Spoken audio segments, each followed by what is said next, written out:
Hey everybody, welcome back to the channel. Here it is, the long-awaited episode of assembly of this 23-inch largemouth bass. Our apologies for taking a while to get to this, but we're trying to renovate our new art studio and get set up so it can be a little more efficient and organized instead of, you can see a little bit of mess we have here, and we've got all this work on the wall in this little area, and we're trying to set things up. But anyways, we have a little table we're working on. Bear with us. We're kind of cramped. But anyhow, Joe's behind the camera, and I'm going to show you a couple little things that I'm just going to fill you in. If you have not been followed up on last part 1, 2, 3, part 1, 2, 3, 4. I'm not sure. Something like that of this largemouth. Like I said, we got a lot of things going on, a lot of different taxidermy projects in the works. It really doesn't matter. So I'm glad you're here. We're going to give you some great value on how to do this fish. If you recall, when we test fitted this fish, we ran through a bunch of different molds, what would work, what wouldn't work. And we're going to show you how we're going to extend the tail on this. We put this fish in here. We were that much short. In another video, I cut a piece of bass mannequin out, and this is a plug that we had taken out of the other fish because it was actually too long, and we're gonna use part of that right in here. So let's get started with that. Got a kind of a rough start to this one. Again, we're trying to get comfortable with the camera and doing things, getting things set up to show you, so you can get some value out of this, and we can. Bugs. Yeah, bugs.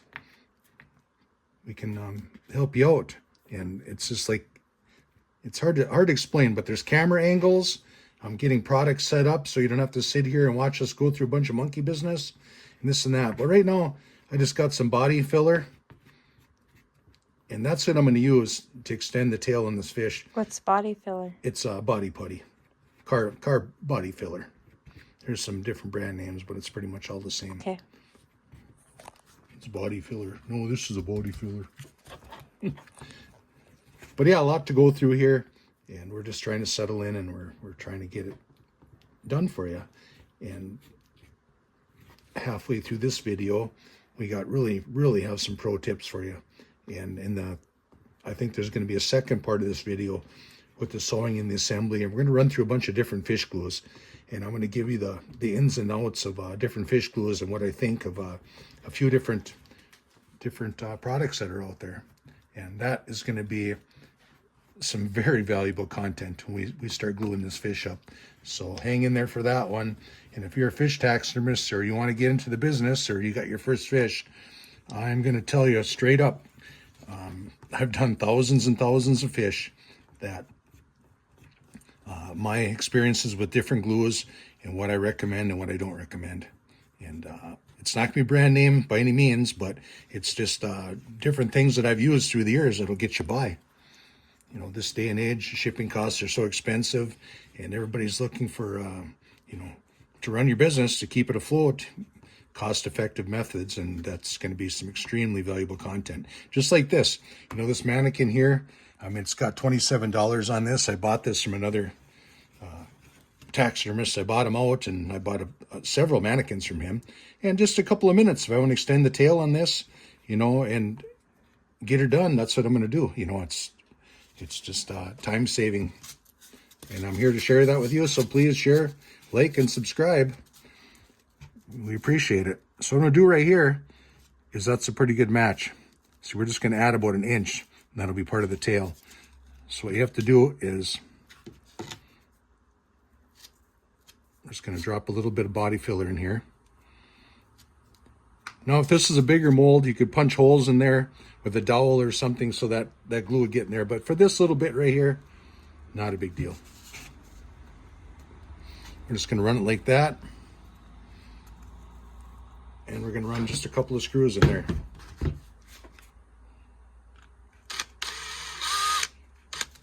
Now, you don't want this to helicopter and spin on you, so 2 fingers, hold it steady.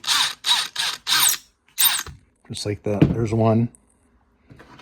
And then maybe we'll run one more. Yeah, pesky skeeter in here. I do.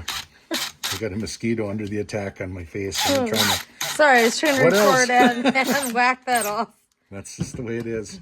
We don't like to edit and do this. Joe and I, we thought about this a long time ago, and you know, just to be real and to so people can appreciate the real value of what taxidermy involves, instead of everything being not pencil whip but photo edited and all of that kind of stuff. You know what you're gonna get. So we don't like to do all that editing and stuff. So we opted just to go with the flow here. We're not trying to sacrifice professionalism for stupidism, but stupidism? She just rolled her eyes at me and I looked at the camera. Just like that. Okay, we're hardened up on that one. So there's the first part of it. Okay, you're gonna go, wow, that's crazy. But you know, we can come back in here with the bandsaw and we can cut that right out of there. You know, we're gonna thin that down, and we're gonna take our rasp and we're gonna clean all that up. So, but that's another use for that little extra piece we have. You know me, if you follow the channel, nothing in the shop goes to waste. We always got a time and a place for everything. Instead of throwing it in the garbage can, it's usable. So that's what we're gonna do. And now we're gonna do the second part pretty much in the same way. Okay, we're gonna put this in here, and after I get this set and we cut this down, I'll catch up with you. This is the one, the only, the largemouth bass humpback whale combo. There it is. He was like that, honest. We caught him like that way. He was. Yep. Don't drink the water on there in range. No, anyhow, so what we got here is, like I said, we just put our body filler there, a couple of screws through this plate here, one here, and one here. With body filler. With our body filler as our adhesive, yep. So while that cures out, what I went ahead and did here is I mixed up some of my secret formula. This is what I use for fish fill for my small panfish, anything under 2 pounds, using the plaster mold, the plaster mold technique. Yeah, you think we're working outside today. Boy, you can tell fall is in the air there. You're really working us over here for the last week or so, or 2 weeks before we get frost, whatever it's going to be. So, but anyhow, just mixing up my fish fill. What I'm going to do with that is, after I trim this down, this is going to kick off. I think it already has, but I'm going to give it a couple more minutes. After I cut this down on my bandsaw, I'm just going to come in and I'm going to fill in everything with this fish fill. It works really good. You can use clay too, but I like this fish fill because it's a little bit, it's a little bit lighter color, and also the texture of it and the density is a little bit lighter than using clay. And you can run that right in there. And you can see what I'm gonna do right here too, is I want to build this belly up. As you recall in the last video, when we put this in here, I didn't like this flat part of the fish. I like this. I know this fish had some belly on it. I'm trying to get some of that girth back in this fish, so I'm gonna add that on there. But we need to do, fill you in again on this, and I don't want to be repetitive, so I don't know who's followed along and who hasn't through the whole episode in my fish videos, so I'll run through it again. But all these fish, they have a mold release on them, all these molds. Okay, so you have to rough these up. You can see where I did part of it already, and you can use any type of a rasp, you know, a body rasp, or any type of rasp, sandpaper, whatever works. And what you want to do is you just want to rough that surface up. Now, we're going to run through this again when I go through a bunch of different glues. And it doesn't matter what kind of a glue you use. If you have this skim coat to this on there, it's not going to work for you. It's not, nothing's going to adhere to that. So you need to buff this up. Otherwise, what's going to happen is your fish skin is going to, what's called drumming away from your mannequin, which means it's going to pop out, you know, and you're going to have a loose skin on your mold, and you definitely don't want that. You want, when you sew this fish or you staple it to the back of a mannequin like this, you want that signed, sealed, and delivered. Basically, you want to be golden. You don't want that thing moving around, and that's really unprofessional. You know, you want that skin adhered right to this foam mannequin. At the same time, that'll help you get rid of these mold lines right here. You can knock those loose. So you get the general idea on what I'm doing here. Now up in this area right here, this is all going to be clayed in. That's not as relevant as the rest of this mold is.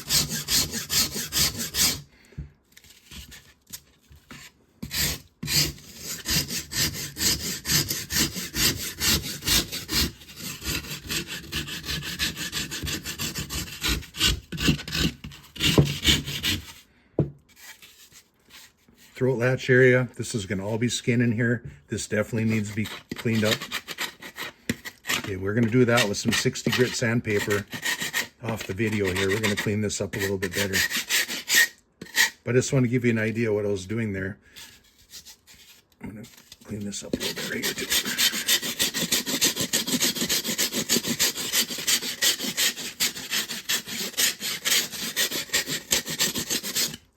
We're just roughing up the surface.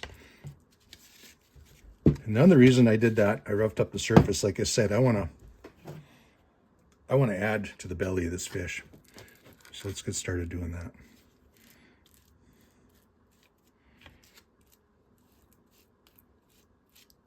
This mache will really grab onto this. It's got enough glues in there. Just another, basically a fish glue adhesive that's in there. That's going to really grab onto this mold. And this is going to give us a nice belly on our fish. Now, these molds come with the pec fin sculpted in, and you can see where the anal fin was right here. And there's spiny dorsal, and it comes into the secondary dorsal. That is one nice thing about a commercial mold. You can dry fit it, and you kind of know where you're at. But this isn't too critical if we cover up this pec area down here. We're going to give this fish a little more girth.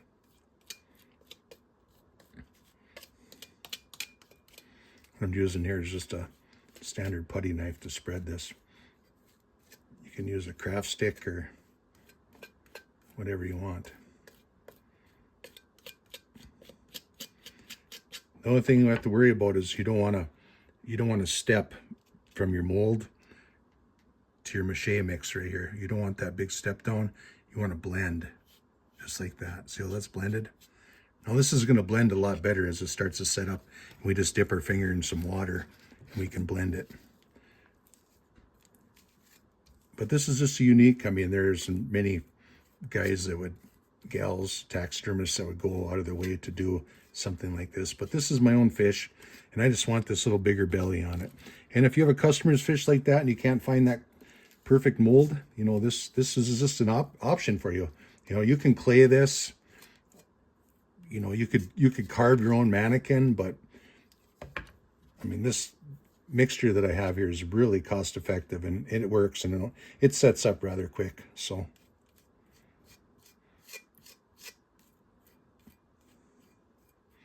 basically that's what I'm doing. I'm just going to try and make him a little bit thicker down in the belly. Instead of having that flat in the flat right here, we're going to give him a little bit of belly, a little bit of girth. I think that's going to be more than enough. And what we're going to do here now is we're just going to come in here. We're going to blend this down.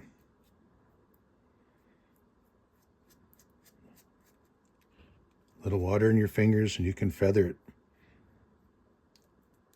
to your little heart's desired. A happy little bass mold. Right, Joe?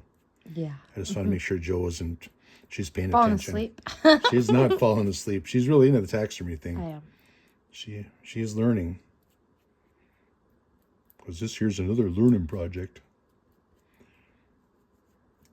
But basically that's all, you know, that's all there really is to it. It's just basically a reference. If you had any, if you want to catch up another video, cover your butt, CYA video on fish taxidermy, you know, how to pattern your fish and get some measurements.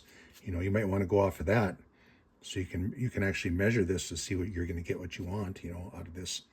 But I mean, I've done so many of these that I know what I'm kind of after here. So now if you add too much water and it starts to slip and slide on you like that, just, you know, give a little bit of time and you can come back again and you can feather it out. Just like when you pull one of these, when you use this mache fish fill method, when you pull it out of that plaster mold, it's almost a timing thing. You know, you gotta know when the stuff is kicking off and when to make your final move.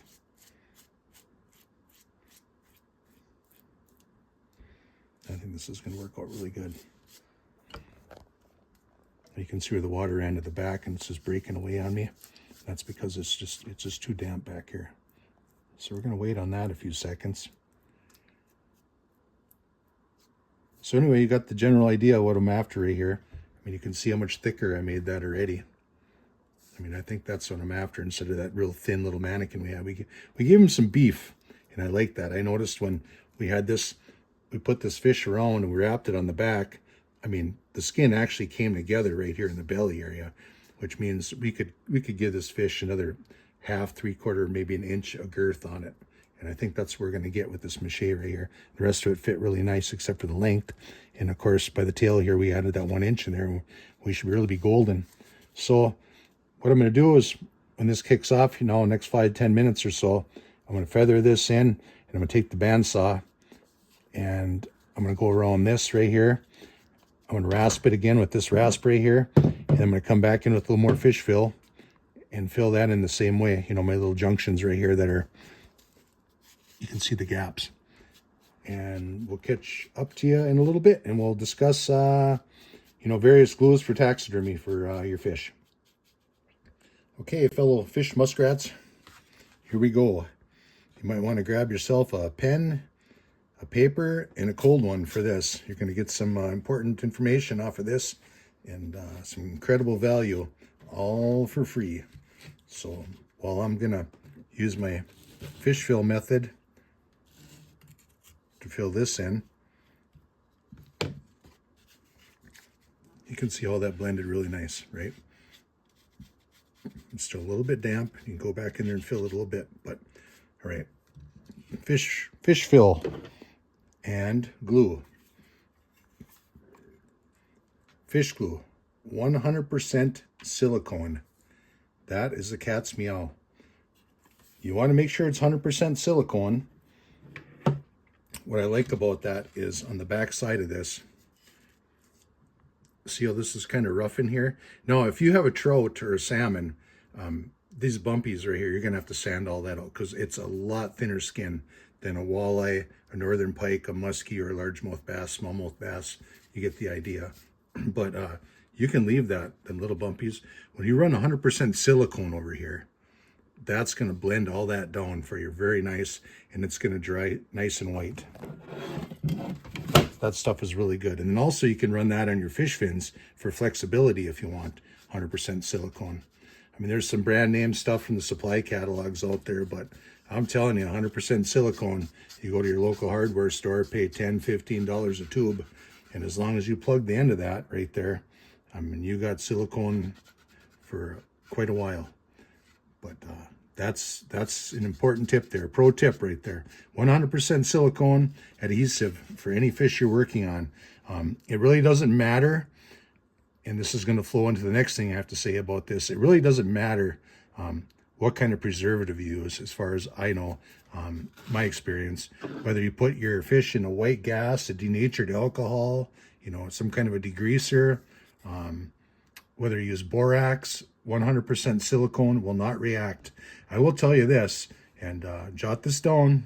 Hope you have your pencil and paper, because this is free information, and I wish I would have had this years and years ago when I tried to design my own fish formula, a glue basically. I found out real quick that white glue, not to throw brand names out there, but like Elmer's glue, things like that, if you're using borax, that will not work. There's some kind of a chemical reaction that takes place. If you're looking at building cobwebs, spider webs, yeah, great, but it will not work. It gets stringy. You get this elasticity to it, and it is not a good glue. Silicone will flow for you, do a good job. But if you put a white glue on this and you're using a borax or like a 20 mule team borax, like I show you in my videos as your preservative for your fish, it won't work. So that is not a pro tip. That's like a master tip for you right there. So if you're trying to throw some white glue in there and you're using a borax, it's not going to work. It's going to turn all stringy and gummy on you. Okay, the third thing for glue, what can you use for fish glue? What I found out and what I learned in taxidermy school in the early 90s, it comes in a bag. It's a dry powder. It's called dextrin. There's I believe, a white dextrin, and we used a yellow dextrin. And yellow dextrin works great. It's a powder, comes in, like I said, it comes in a bag. And what we did is we added something called whiting to it. And if you're in the taxidermy business, whether you're building bases, you're running dextrin, you're using paper mache, whatever, they always put this substance in there. It's called whiting. And I'm not exactly sure what the compound of it is, but I know it'll extend. I mean, it's basically an additive that makes your product, your other product, go farther. And if it's available in all the supply catalogs, it's called whiting, just like white and ing at the end, whiting. That's what it is. You can use that. But anyways, yellow dextrin and whiting is a great fish paste also. And as far as I know, any preservative that you use in your fish, it'll really work for you. You know, I mean, it's the only thing with that yellow dextrin that you have to do is it's a powder, and to get it into a liquid, a paste form, you have to add hot water to it, and you have to stir, and you really have to work it. So it's a little more labor intensive, but it does the job. You know, I like to use the silicone on the gun now, and you know, through the years and years. And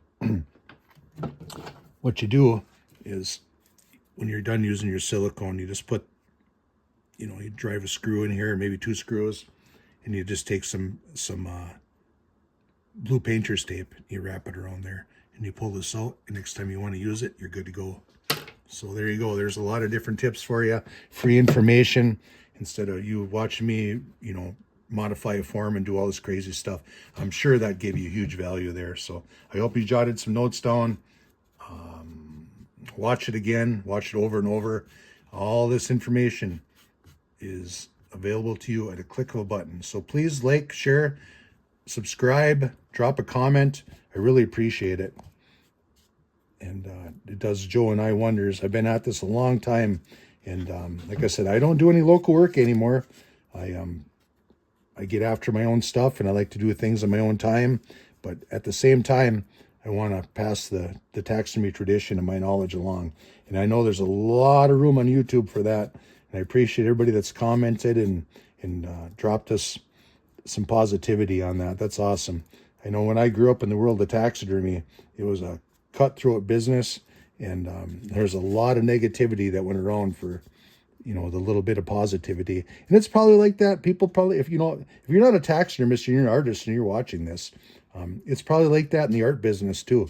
You know, I mean, there's people that are telling you, no, that's not going to work. You're a starving artist, and you know, you can't do it. Don't let anybody ever tell you that. I mean, it's all mindset. If you want to go get it, you know, you can make it, but your hands have to be busy, and you have to stay positive, and you can do it. And there is money in the taxidermy trade out there. You know, I can't even tell you what the amount of work that's out there. If you're experienced, qualified taxidermist, you know, if you do good work, you put out a good product in a reasonable amount of time, you might have a competing taxidermist 5-10 miles down the road. But if you're on the ball and you do good work, you're going to make it. And, you know, if you hear any of this, drop me a comment on this, because I am going to start doing a Q&A on all this kind of stuff. I think there's more value there than watching me basically use my mache mix to fix up a bass. I mean, that's going to get old to people, and they're going to shut it off unless you're really interested in, you know, to see how this comes together. But I just want to bring value, you know, and credibility to the channel. I've been around a long time, and again, I've said this in every one of my videos, you know, time is money, and you can do it. And I'm here to help you out. You know, like I said, drop me a comment. I'll help you the best I can. And my taxidermy days are, you know, for fun now. I mean, I'm just going to be an artist that has some fun, and doing this kind of stuff, getting my fingers in this mache, you know, Joe and I've gotten to the point where, you know, I'd rather throw some acrylic paint on a mat and see what kind of crazy stuff we can come up with, because I've done so much of this. But I want to carry on the tradition to everybody else that's learning. And, you know, if you're a professional taxidermist, you know, same thing. Watch my channel. You just never know what kind of information you're going to get. You might pick up a tip here or there. And I know I've been at this a long time, but I always pick up stuff, and I watch other taxidermist channels and artist channels, and I always pick up something new, whether it's some sort of medium you can use in the art business or whatever. But so I hope that helped you out. You know, I mean, that I know it did, as far as what fish glues to use and pastes, and just to revamp one last time, 100% silicone. That's, I think, the way to go. Right out of tube, right from your hardware store. But you can use yellow dextrin. You can use yellow dextrin and a whiting agent and mix those together and add hot water, and you got yourself you seal it up and you got yourself some nice useful glue. The only thing with that dextrin is it will harden on you because it's basically sugar based. So after a certain amount of time, even in a sealed container in hot water, it's going to harden up on you. So that's that's a negative. That's, I guess, a con of the whole thing with using dextrin. And, you know, the last thing, like I said, not to use is a white glue. That's not going to work with borax. It leaves it stringy. So dextrin or silicone, I think, is your two good options as far as a fish glue. So you got the idea what I'm doing here. You can see, once again, I said it when I did this. I added too much water here. Now it's getting too soupy on me. I got to let this set a little bit, and I can come back in and I can smooth that in. And I just want to touch this up a little bit. I told you no step downs. You see, that's too much of a step down. So we just want to transform that a little bit.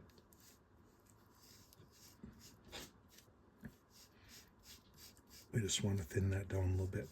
And this little bit of my fish fill is going to get us there. But right now it's a little bit too wet. And as this dries, you know, we're just going to feather it with some water in our fingers. And it's going to come out just like that, nice and smooth. So that's where we're at on this one.